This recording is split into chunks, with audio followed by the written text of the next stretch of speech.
इस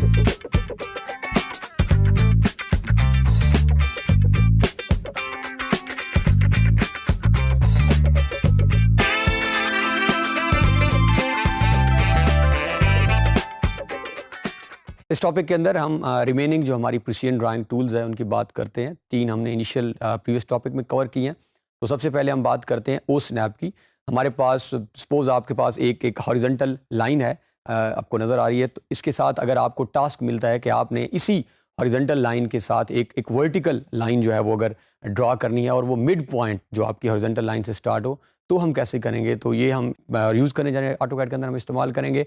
इसके साथ अगर कोई भी ऑब्जेक्ट आपके पास ऑटोकैड के अंदर बना हुआ है और आपको टास्क मिलता है कि इसकी ये ऑब्जेक्ट, इसकी लाइन थिकनेस क्या है, इसकी लाइन जो लगी हुई है इसका कलर क्या है, ये कहाँ पे आपने रखा, ये ऑब्जेक्ट एग्जैक्टली लेयर किस में है, यानी उस ऑब्जेक्ट से रिलेटेड जितनी कैड की इन्फॉर्मेशन है, तो हम क्विक प्रॉपर्टीज़ की बात भी करेंगे ऑटोकैड को यूज़ करते हुए।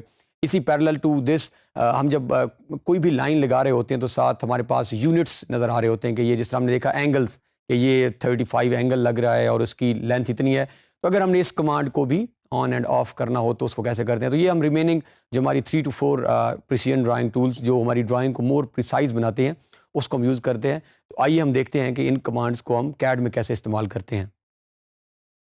तो ये हमारे पास हमारी जो है वो स्क्रीन है और ये हमारे पास कुछ जो हमने ऑब्जेक्ट्स ड्रा किए हैं रैंडमली हमारी प्रीवियस टॉपिक के अंदर, जिसमें हमने लाइंस आर्थो ऑन करके लगाई और विदाउट आर्थो। तो सबसे पहले हम इनको डिलीट कर देते हैं यहाँ से स्क्रीन से। जिस तरह आपके पास 2 सिलेक्शन मेथड्स, मैं दोबारा रिपीट कर रहा हूँ, जब भी आपने कोई ऑब्जेक्ट ड्रा करना हो या आप राइट सिलेक्शन कर सकते हैं या आप लेफ़्ट सिलेक्शन कर सकते हैं। तो हम अगर इसको जो है वो लेफ़्ट सिलेक्शन से करें तो ये आपने इसको यहाँ पे टोटल, क्योंकि हमारे पास मल्टीपल पार्ट्स हैं इसके, तो हम इसको सिलेक्ट कर सकते हैं और डिलीट कर देते हैं और ये हमारे पास एक लाइन और बच गई है। तो ये हमारे पास जो है वो हमने लाइन्स को डिलीट कर दिया। अब हम फर्स्ट जो है वो मूव करते हैं। हमारे पास जो ऑप्शन है एंड दैट ऑप्शन इज़ कि सपोज़ ये हमारे पास एक लाइन है, हम इसको एल एंटर कर देते हैं और ये हमारे पास एक लाइन, हम आर्थो हमने प्रीवियस लेक्चर में सीख लिया है, यहाँ से हम आर्थो भी को भी ऑफ ऑन कर लेते हैं और ये हमने एक लाइन जो है वो स्क्रीन पे ड्रॉ कर ली है। अब जैसा कि हमने स्टार्ट में बात की कि आपको टास्क मिला है कि आपने एक और लाइन ड्रॉ करनी है और जिसका ओरिजिन जो है वो स्टार्ट जो है वो इस लाइन के मिड पॉइंट से हो। ये आपके पास एक टास्क है और अक्सर ऐसा होगा भी सही जब हम हाउस प्लान को भी इवन बनाने जाएंगे या फर्दर किसी भी तरह के हाउसिंग स्कीम्स की।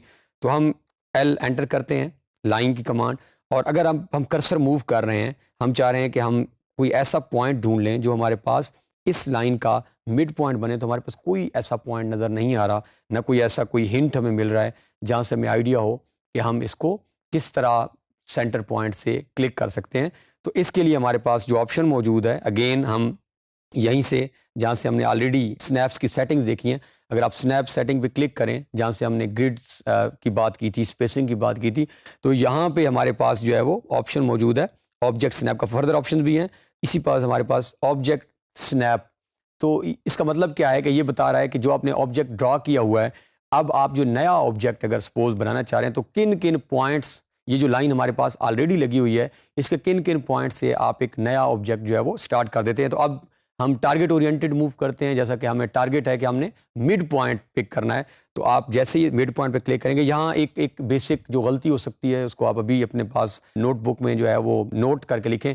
अगर आपने सपोज ये मिड पॉइंट सेलेक्ट किया और आपने यहाँ पे क्रॉस का साइन पिक कर दिया विदाउट क्लिकिंग ऑन ओके, नीचे ओके का ऑप्शन भी था, हमने क्या किया है, हमने इसको सिंपल वो ऑप्शन क्लिक किया है। अब हम लाइन लगाने की कोशिश करते हैं, अगेन सेम हम जो है वो एल एंटर करते हैं। तो आप अगर नोट करें तो हमारे पास कोई ऑप्शन मौजूद नहीं है कि हम स्टार्ट करें। तो हम इसको, आपने जब भी कोई कमांड, ये भी आपको पहले भी बताया, दोबारा नोटबुक में नोट करें, जब भी कमांड कोई डीएक्टिव करनी हो, या हम एंटर या हम एस्केप, इन दो में से कोई बटन आप प्रेस कर देंगे तो आपकी जो कमांड है जो चल रही है वो डीएक्टिव हो जाएगी और आप किसी भी और कमांड में मूव कर सकते हैं। तो अगर हम वापस सेम जहाँ से हमने ऑब्जेक्ट स्नैप सेटिंग्स की हैं और ऑब्जेक्ट स्नैप में आए, यहाँ से हम मिड पॉइंट पे क्लिक करने के बाद इसको यहाँ से ओके प्रेस कर देते हैं। तो अब ये आपकी कमांड जो है वो, या ये ऑप्शन जो है ये ओके हो चुका है। इट मीन्स अब ये अप्लाई हो चुका है। अब हम दोबारा स्क्रीन पे एल लाइन की कमांड यूज़ करते हैं, एंटर। तो अब अगर हमने लाइन ड्रॉ करनी हो, जैसे ही आप कर्सर को कहीं सेंटर के पास लेके आए हैं तो खुद ब खुद आपके पास एक ऑप्शन आ चुकी है कि आप अपनी लाइन को, अब आपने अगर इसको मूव करना है टूवर्ड्स एनी पॉइंट बॉटम, और अगर आप आर्थो यहाँ से ऑफ कर दें तो आपको जैसा कि पहले बताया फिर आप किसी भी तरफ लाइंस को जो है वो ड्रॉ कर सकते हैं, लाइक दिस वन और दिस वन और this one. This is the use of हमारा जो है वो ओ स्नैप कमांड है। अब अगर हम वापस जाएं और सेम जहाँ से हमने इस कमांड को पहले यूज़ किया है स्नैप सेटिंग्स में, तो हमारे पास देयर आर फर्दर ऑप्शंस। अब हम and point, centre, mid point, ये आपके पास मल्टीपल ऑप्शंस हैं। किसी भी ऑप्शन को यूज़ करते हुए आप सपोज हम कहते हैं कि हमने एक लाइन स्टार्ट करनी है जो हमारा जो है वो एंड पॉइंट से स्टार्ट हो, तो किसी भी लाइन, अब इस पॉइंट को क्लिक करने के बाद आप अगर ओके करें और अब हम एक लाइन लगाने की कोशिश करते हैं, सेम हम L enter specify first point, तो ये अगर आप नोट करें तो यहाँ पे हमारे पास ऑप्शन मौजूद है, तो हम किसी भी तरफ क्लिक करते जाएं तो लाइंस हम ड्रा इजीली कर सकते हैं। सो यहाँ पे अगेन हमारे पास शॉर्ट की भी मौजूद है। सेम आप ऑब्जेक्ट स्नैप में आएँ तो ऑब्जेक्ट स्नैप जब भी यूज़ करना है तो हमारे पास F3 की ऑप्शन मौजूद है कमांड्स के अंदर, इसको भी आप नोट कर लें। F3 आप प्रेस कर सकते हैं इसको ऑन या ऑफ़ करने के लिए, तो इट डिपेंड्स। अगर आप इसको ऑफ़ कर देंगे इस कमांड को तो फिर आप किसी भी तरह की कोई लाइन विदाउट मायरिंग सपोज ना मिडल पॉइंट आप मिड पॉइंट ढूंढ सकते हैं या ना आप उसका एंड पॉइंट ढूंढ सकते हैं। अब हम सेकंड प्रिसिजन ड्राइंग टूल की तरफ मूव करते हैं and that is polar tracking. जिस तरह अभी हमने लाइंस लगाई हैं आर्थो के अंदर, तो हमने देखा कि आर्थो क्या कर रहा था, 90 और उसके मल्टीपल्स पे लाइन अगेन हम लगा के देख लेते हैं ताकि हमें ये टूल बड़ी क्लियरली जो है वो, मैंने यहाँ से स्क्रीन से आर्थो को ऑन कर दिया, ये भी आपके सामने ऑन है, ब्लू हो चुका है, और हम एक एल एंटर और हम कोई भी लाइन लगाते हैं लाइक दिस वन। अगर आप नोट करें तो अभी ये जस्ट 90, या अगर आप एंगल देखें 270 अब नज़र आ रहा है आपको। अगर हम इस तरफ मूव करें तो ये 0 नज़र आ रहा है, अगर हम नीचे मूव करें तो अगेन 270, 180 एंड 90। अभी जितने भी एंगल्स हैं वो 90 और उसके मल्टीपल्स में लग रहे हैं। आपकी ऐसी कोई ड्राइंग है जिसमें आप चाहते हैं कि मेरा एंगल जो है वो 45 और उसके मल्टीपल्स में लगे, तो आप खुद से एंगल ऐड भी कर सकते हैं ताकि आप उस एंगल के ऊपर स्पेसिफिकली आपको खुद ब खुद लाइन बता दे कि ये वाला एंगल आर्थो आपका ऑफ भी क्यों ना हो, आर्थो ऑफ करके भी अगर आप पोलर ट्रैकिंग में कुछ एंगल्स ऐड कर दें तो उन एंगल्स के ऊपर जब आप लाइन लगाएंगे तो ऑटोमेटिकली आपको कैड बता रहा होगा कि, और उसमें एक ग्रीन डॉटेड लाइन शो कर रहा होगा कि ये एंगल आपके सेव्ड हैं। इसको हम करके देख लेते हैं।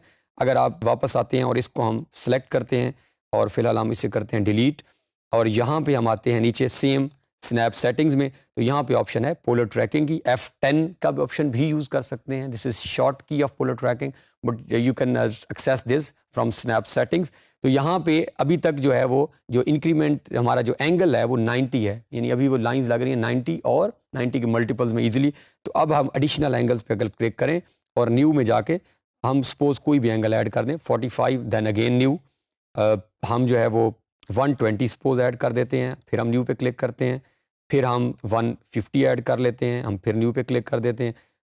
तो हमने जो है वो जैसे ही एंगल यहाँ पे ऐड किए हैं, तो अब हम एंगल ऐड करने के बाद हम यहाँ पे फ़िलहाल दो चीज़ें ऑन कर लेंगे, डायनामिक इनपुट को भी ऑन रखेंगे और अपना स्पेसिफाइड एंगल। हम एंगल्स को ऑन रखेंगे तभी जो भी हमने एंगल ऐड किए हैं उसके ऊपर हम लाइन ड्रॉ कर सकते हैं।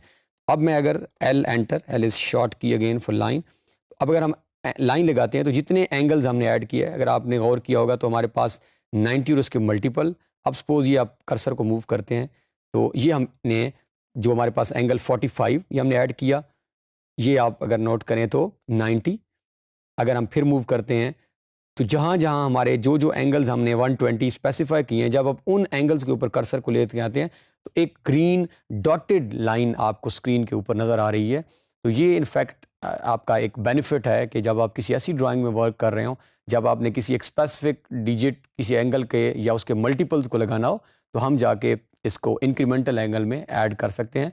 बट प्रेफरेबली अगर आपके पास कोई ऐसी ड्राइंग नहीं है तो फिर एज इट इज़ हमारी सेटिंग्स हैं, हम उनको नहीं छेड़ेंगे और इसको, लेकिन आपके नॉलेज में होना चाहिए कि अगर इन केस चेंज करना पड़ जाए तो आप इसको कैसे कर सकते हैं। तो यहाँ हम कोई भी लाइन लगा के उसको अगर क्लोज करके एंटर कर दें तो ये हमारे पास जो है वो ऑप्शन थी, हमने यूज़ की है पोलर ट्रैकिंग, ये हमारे पास हमने उन एंगल्स को यूज़ किया। इसके साथ हमारे पास जो है वो एक ऑप्शन है डायनामिक इनपुट की। ये अगर आप स्क्रीन के ऊपर नोट करें, सेम हमने ड्राफ्टिंग सेटिंग में से इसे यूज़ कर रहे हैं। तो यहाँ पे pointer input, then dimension input. अगर सपोज हम एक लाइन लगाते हैं, जैसे ही आप लाइन का फर्स्ट और सेकंड पॉइंट, तो इसके साथ साथ आपको एंगल बताया जा रहा है, अगर आप नोट करें स्क्रीन के ऊपर डायमेंशंस भी आ रही हैं कि इस लाइन की विड्थ क्या है। अगर आपकी सपोज हम डायनामिक इनपुट को यहाँ से ऑफ करते हैं और फिर हम नोट करते हैं कि क्या ये हमने डायनामिक इनपुट को ऑफ किया, अब अगर आप लाइन लगाएं तो लाइन में आपको ना वो यूनिट बता रहा है और ना ही वो डायमेंशंस बता रहा है। तो मोस्ट ऑफ द टाइम जब आप वर्क कर रहे होते हैं तो अचानक ये प्रॉब्लम्स जो है वो बिगनिंग में फेस करनी पड़ जाती हैं। आप चाहते हैं कि जब मैं लाइन लगाऊं तो मेरे पास एंगल और डायमेंशंस आ जाएं ताकि मुझे कुछ आइडिया हो जाए लाइन की विड्थ, लेंथ का या एंगल का। तो ये ऑफ अगर ये आपकी, तो यहाँ से आपने इस कमांड को जो है वो लाजमी, ये प्लस साइन जहाँ पे नज़र आ रहा है आपको, this is dynamic input, right now this is of. तो ये अगेन अगर आप जब इसे ऑन करेंगे तो ब्लू, अगर आप यहाँ पे आपका कलर में ये टूल ऑन हो जाएगी। जैसे ये टूल ऑन होती है तो स्पेसिफाई नेक्स्ट पॉइंट, आपको मैसेज भी आ रहे हैं, आपके पास एंगल्स भी हैं और डायमेंशन भी है। तो ये हमारे पास एक one of the benefit of जो है वो डायनामिक इनपुट है। और यहाँ से अगर आप ये बिल्कुल स्क्रीन के जो हमारा बॉटम कॉर्नर बन रहा है, बॉटम राइट कॉर्नर, तो यहाँ पे अगर आप आएँ और यहाँ पे क्लिक करें तो यहाँ से आप जिस चीज़ को ऑन या ऑफ करेंगे वो यहाँ से गायब हो जाएगी। सपोज ये डायनामिक इनपुट की अभी जो है शॉर्ट यहाँ पे की नज़र आ रही है, तो हम इसको यहाँ से अगर ऑफ करें तो ये स्क्रीन से यहाँ से डिसअपीयर हो गई है। तो आपने अगर you can play with this tool as well. तो यहाँ पे अगर आप डायनामिक इनपुट को ऑन करें, अब हम लास्ट जो है वो इस टूल की तरफ मूव कर रहे हैं, जो हमारी लास्ट प्रिसीजन ड्राइंग टूल है, दैट इज़ क्विक प्रॉपर्टीज़। अगर आप नोट करें मेरे पास ये जो है एक लाइन है या कोई भी ऑब्जेक्ट है, सपोज ये पॉली लाइन है, जैसे ही आपने इस पर क्लिक किया तो साइड में आपके पास काफ़ी सारी इन्फॉर्मेशन आ चुकी है जिसमें आपको लाइन का कलर बताया जा रहा है, आपको लेयर, अगर अगर जब आगे कॉन्सेप्ट सीखेंगे ये किस लेयर में है, हमारे पास लाइन टाइप भी है और लाइन लेंथ भी है। अगर ये तो हमारे पास अभी क्योंकि क्विक प्रॉपर्टीज़ हमने ऑन की हुई हैं, अगर आप स्नैप सेटिंग में जाएं और क्विक प्रॉपर्टीज़ जो ये आपके पास नज़र आ रहे हैं, डिस्प्ले दी क्विक प्रॉपर्टीज़, ये हमारे पास उसकी शॉर्ट की भी मौजूद है। तो हम यहाँ से क्विक प्रॉपर्टीज़, अगर ये आप कर्सर को नीचे जहाँ से हमने ये सारी आज प्रिसीजन ड्राइंग टूल्स यूज़ किए हैं, तो यहाँ पे हमारे पास this is quick properties and right now this is off. और अगर हम ऑन करें और क्लिक करें तो ये हमारे पास इन्फॉर्मेशन आ रही है। और सपोज़ अगर हम इसे ऑफ़ कर दें तो अब आप किसी भी ऑब्जेक्ट पे क्लिक करें तो कोई इन्फॉर्मेशन आपको वो शो नहीं करेगा। लाइक दिस वन हम अभी ट्राई कर रहे हैं, वो हमें कोई इसकी इन्फॉर्मेशन फर्दर नहीं दे रहा। तो ये हमारी आज के जो टॉपिक है जिसको हम एंड करने जा रहे हैं, ये आपकी प्रिसीजन ड्राइंग टूल्स हैं। यहाँ से ये जो आपके पास कुछ लाइंस नज़र आ रही हैं, यहाँ से आप किसी चीज़ को ऑन एंड ऑफ कर सकते हैं तो वो यहाँ से डिसअपीयर हो जाएगी और ये बाकी आपकी जो है वो सेटिंग्स हैं। तो प्रिसीजन ड्राइंग टूल्स को इस लेक्चर के अंदर हमने कंक्लूड किया, जिसके अंदर मेनली हमने पोलर ट्रैकिंग देखी कि अगर आपने इंक्रीमेंटल एंगल्स के ऊपर वर्क करना है तो आप उनको ऑलरेडी ऐड कर दें ताकि आपको बेटर आइडिया हो जब आप स्क्रीन के ऊपर माउस को रोटेट कर रहे हैं। फिर हमने बात की है डायनामिक इनपुट की, क्विक प्रॉपर्टीज़ की। ये बड़ा इंपॉर्टेंट होता है जब आप आगे मल्टीपल ऑब्जेक्ट्स में वर्क कर रहे होंगे जिसके अंदर पॉली लाइन, लाइन्स, आर्क्स होंगी, तो वहाँ आप किसी भी एक सिंगल ऑब्जेक्ट की प्रॉपर्टीज़ अगर क्विकली चेक करना चाहें तो सिंपल एक क्लिक से आप उसे चेक कर सकते हैं। डायनामिक इनपुट में आप अगर इन्फॉर्मेशन देखना चाहें तो आप कर सकते हैं।